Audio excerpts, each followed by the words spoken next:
A paz do Senhor Jesus, evangelista Lídio Carneiro, falando com você aqui agora, né? Vamos falar um pouquinho da lição bíblica, a nova lição. É o terceiro trimestre, né? E nós vamos estar estudando a Igreja dos Gentios, da chamada missionária para a consolidação do evangelho entre os povos. Era para nós estarmos hoje lá na rádio, né? A Voz da Esperança, programa Crescendo no Conhecimento, mas nós tivemos alguns problemas técnicos e não conseguimos entrar no ao vivo, né? Mas nós fomos convidados para ir lá na rádio hoje para falar um pouquinho da primeira lição, né? Da primeira lição, o chamado dos gentios, né? O chamado dos gentios. Texto áureo: e servindo eles ao Senhor e jejuando, disse o Espírito Santo: apartai-me a Barnabé e a Saulo para a obra a que os tenho chamado. Verdade prática: quando a igreja ouve o Espírito, o evangelho avança e vidas são alcançadas para a glória de Deus, né? A introdução vai nos dizer desse trimestre que estudaremos a igreja dos gentios, né, acompanhando a expansão do evangelho para além do contexto judaico e evidenciando a direção soberana do Espírito Santo na missão da igreja, né? Nós vamos falar nessa primeira lição, livro de Atos dos Apóstolos, capítulo 13, do verso 1 até o 12, né? Não perca tempo, abra sua Bíblia aí, faça a leitura bíblica em classe, né? Livro de Atos dos Apóstolos, capítulo 13, do verso 1 até o 12. E ressaltando que é a revista desse terceiro trimestre, né? Foi escrita aí pelo pastor Wagner Gabi, né? Líder da Assembleia de Deus lá em Curitiba, no estado do Paraná. Bênção de Deus essa lição para as nossas vidas, né? E eu quero convidar você a nós meditarmos um pouquinho, alguns minutos, passando pela lição número 1, né? E a lição número 1 por título: o chamado para os gentios, o chamado para os gentios, né? E a introdução vai nos dizer que Lucas registra o cumprimento progressivo da promessa de Jesus em Atos 1:8. O evangelho alcançaria Jerusalém, Judéia, Samaria e chegaria aos confins da terra. Os capítulos 13 até 28 marcam a grande virada da narrativa, quando o foco deixa de ser Jerusalém e passa a ser Antioquia. É dessa igreja, caracterizada pela diversidade, sensibilidade espiritual e prática missionária madura, que o Espírito Santo convoca Paulo e Barnabé para a evangelização dos gentios, né? E aí o primeiro tópico vai nos dizer o nascimento da missão gentílica, né? O primeiro tópico ele vai nos mostrar que a missão aos gentios não nasceu de um plano humano, não, mas sim nasceu do propósito de Deus. A igreja de Antioquia tornou-se o ponto de partida da expansão do evangelho mundial para o mundo. E nós vamos destacar aqui os 3 subtópicos da lição. Porque Antioquia era o centro escolhido por Deus. Por quê? Antioquia era uma cidade ali muito importante, era uma cidade rica, influente, cheia de diferentes culturas e religiões. Por exemplo, né, como um conhecimento, foi ali que os discípulos foram chamados pela primeira vez de cristãos, de seguidores de Cristo, né? Deus escolheu justamente essa cidade estratégica para que o evangelho alcançasse as nações. Isso nos ensina que Deus coloca a sua igreja, coloca eu e você, sim, em lugares estratégicos para nós cumprirmos a missão que Ele tem proposta. Ei, se você está aí nessa igreja, se você está nessa congregação, se você está nessa cidade, ei, se você está nesse trabalho, é porque Deus colocou você aí para um propósito, e esse propósito é de eu e você nós sermos missionários e levarmos a palavra de Deus. Sim, aonde Deus nos plantou, na nossa casa, sim, a nossa família, foi Deus que nos colocou nesse meio familiar, foi Deus que abriu as portas desse emprego para mim e para você, sim, aonde nós estivermos, onde nós colocarmos a planta do nosso pé, você pode ter certeza, é um campo missionário e é um campo fértil, porque Deus coloca eu e você, aonde com certeza nós vamos poder frutificar. Deus não escolhe lugares por acaso, não. Ele nos posiciona onde nós podemos ser luz e onde nós podemos influenciar pessoas a chegar a Cristo, né?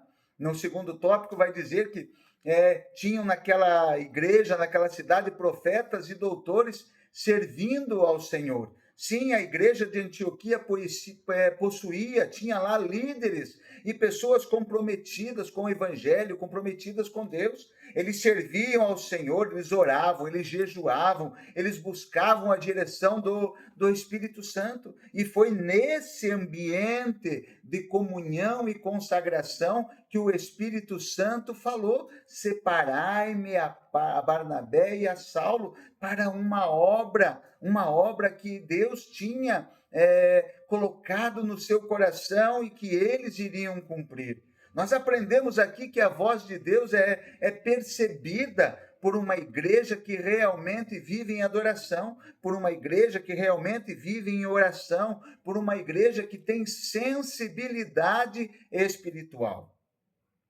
Grandes decisões, marque isso, abre um parênteses aí, grave isso para você. Grandes decisões espirituais nascem na presença de Deus e não em reuniões ou planejamento meramente humano, não. Quando vamos tomar uma decisão estratégica na obra de Deus, na nossa vida, sim, nós temos que colocar em oração, colocar na presença do Senhor.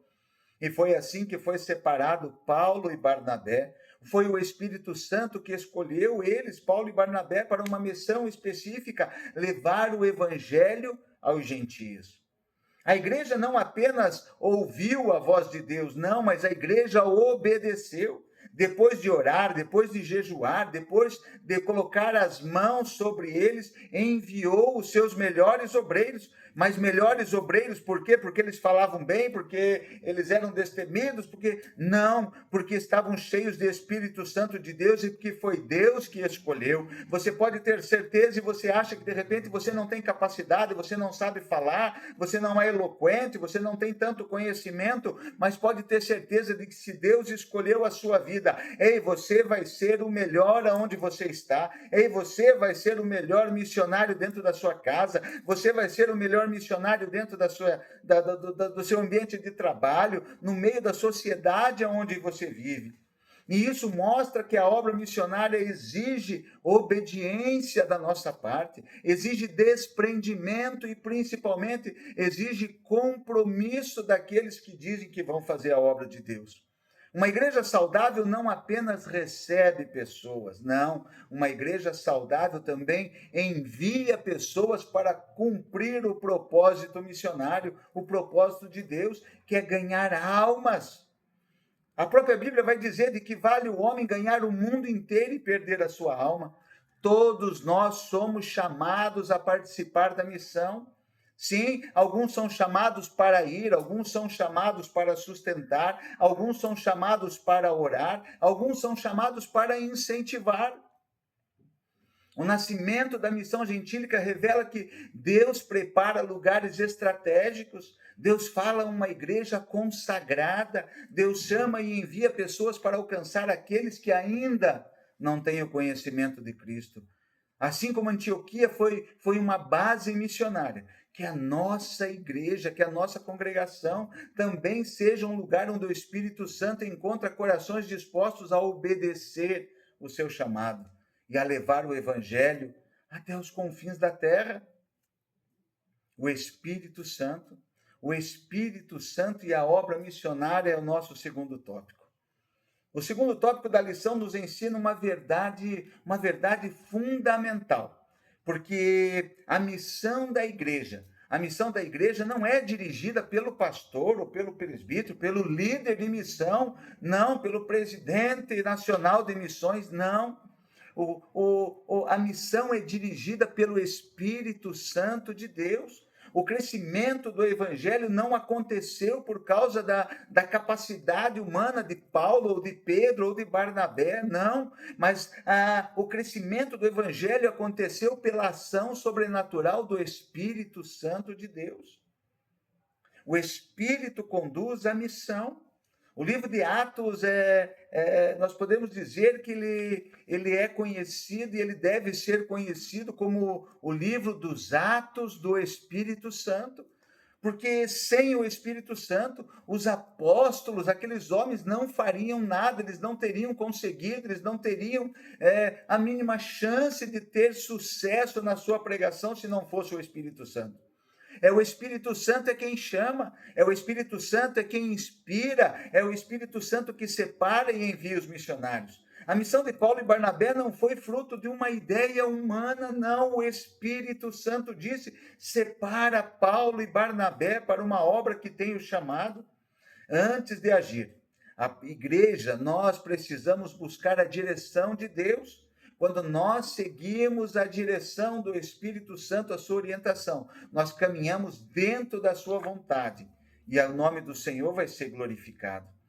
Porque o poder do Espírito na evangelização dos gentios é essencial. Sem o poder de Deus, nada acontece. Paulo mesmo diz que um planta, outro rega, mas é o Espírito de Deus que vai dar o crescimento. Os discípulos ali anunciaram o evangelho, sim, tiveram o seu papel com coragem, porque eles estavam cheios do Espírito Santo. Não foi a eloquência deles que convenceu as pessoas, não, mas o poder de Deus confirmando a palavra.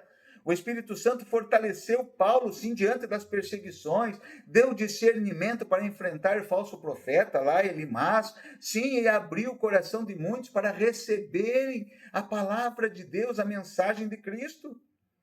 Ainda hoje não é a nossa força, não é a nossa inteligência que transforma vidas, é o Espírito Santo de Deus que convence o homem do pecado, da justiça e do juízo, e ele que vai produzir a verdadeira conversão no coração humano.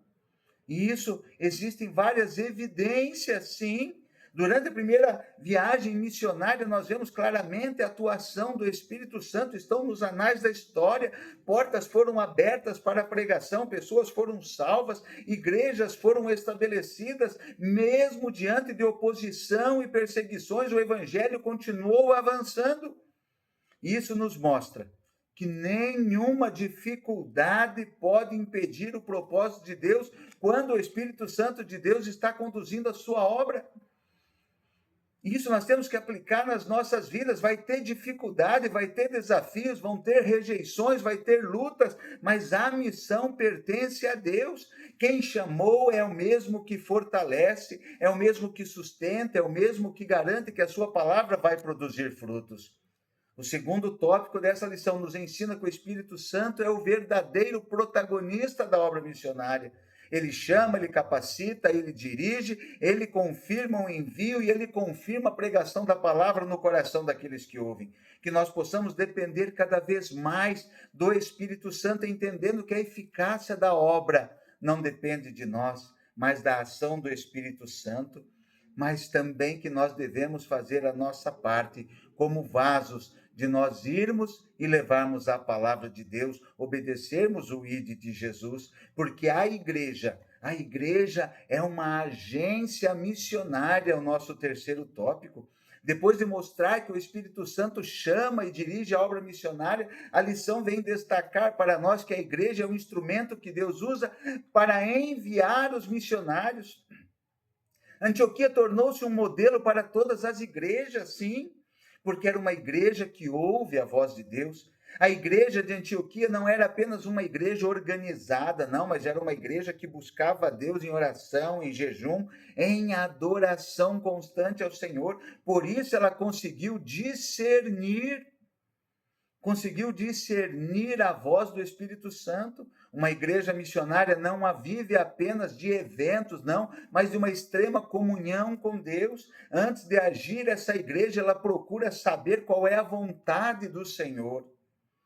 trazendo para nós uma igreja que não ouve a voz de Deus, perde a sua direção. Um obreiro, um crente, uma mulher que se diz homem e mulher de Deus, perde totalmente a direção se não dá ouvido, se não estiver sensível. Mas uma igreja sensível à voz do Senhor, ao Espírito Santo, sabe quando orar, sabe quando enviar e como cumprir a missão do Senhor. Porque uma igreja que envia e sustenta seus missionários está cumprindo a missão. Quando Paulo e Barnabé foram chamados, a igreja não tentou retê-los, não. Pelo contrário, orou por eles, impôs as mãos e os enviou. Esse gesto mostra que a responsabilidade missionária não é apenas de quem vai, não, mas é também de quem fica, de quem envia. A igreja participa da missão, não somente através da oração, não, mas também sustentando o missionário, também incentivando, orando por eles, abençoando a vida deles. Esse é o papel da igreja, uma igreja que cumpre a grande comissão. Jesus deixou uma ordem clara: ide por todo mundo e pregai o evangelho. E essa missão continua sendo minha, sua, da igreja. A missão é nossa. Ainda existem milhares e milhares de pessoas que nunca ouviram falar de Jesus. Enquanto houver pessoas sem o evangelho, a missão da igreja não estará concluída. Nós não podemos parar. Esse terceiro tópico nos ensina que Antioquia, aquela igreja, nos ensina que uma igreja saudável é a igreja que busca a direção de Deus. É uma igreja que envia os seus missionários e os sustenta e assume com seriedade e responsabilidade anunciar o evangelho. A responsabilidade que nós temos. Essa lição nos mostra hoje, resumindo, que a missão de levar a palavra aos gentios nasceu no coração de Deus e foi realizada pelo poder do Espírito Santo através de uma igreja obediente. Nós vimos que Deus escolheu Antioquia para ser uma base missionária. O Espírito Santo chamou, dirigiu, capacitou Paulo e Barnabé. A igreja respondeu em obediência à palavra de Deus, enviando aqueles homens para anunciar Cristo para as nações. A maior lição para nós hoje não é que a missão ainda não terminou. Não, o mesmo Espírito Santo continua chamando pessoas, abrindo portas e procurando igrejas, pessoas, eu e você, pessoas dispostas a obedecer.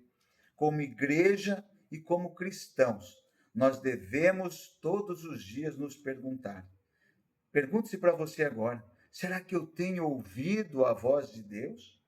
Será que realmente eu tenho participado da obra missionária com as minhas orações, com as minhas ofertas, com o meu apoio?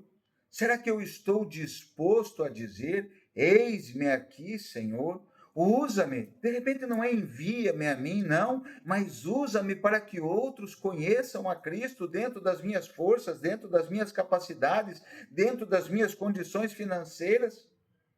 Para você pensar, uma igreja cheia do Espírito não vive apenas para si, ela vive para levar o evangelho a quem ainda não conhece Jesus. Enquanto houver uma alma sem Cristo, a missão da igreja continua, a missão não para. Fico com essa palavra em nome do Senhor Jesus. Ei, não se esqueça, fica ligadinho na rádio A Voz da Esperança, e na próxima segunda-feira, em nome do Senhor Jesus, se Ele permitir, nós estaremos lá no programa Crescendo no Conhecimento. Fique em paz, em nome do Senhor Jesus, Deus vos abençoe. Amém? Deus abençoe.